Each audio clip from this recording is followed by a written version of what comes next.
తులారాశి వారు ఈ తులారాశి వారికి ఈ వారంలో మొత్తం 4 గ్రహాలు అనుకూలంగా ఉన్నాయి. మంచి ఫలితాలను లాభాలను ఈ వారంలో మీరు అందుకుంటారు. షష్టమ భావంలో బుధ సంచారం వల్ల నూతన వస్తువులు కొనుగోలు చేస్తారు. ఆర్థికపరమైనటువంటి విషయాలు మీకు సర్దుబాటు జరిగే విధంగా ఉంటున్నాయి. షష్టమ భావంలో శని సంచారం వల్ల వ్యవసాయ అభివృద్ధి, పనివారి సహకారం వల్ల కొన్ని కార్యక్రమాలు సునాయాసంగా పూర్తి చేస్తారు.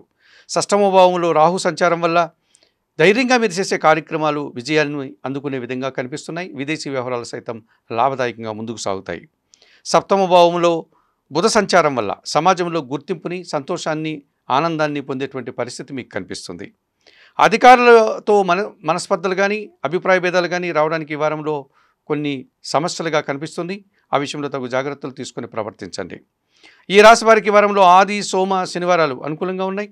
దానాలు ఇచ్చేటువంటి క్రమంలో 1 కేజీ గోధుమలు కానీ, గోధుమ పిండి కానీ ఆదివారం రోజు పేదవారికి దానం చేయండి.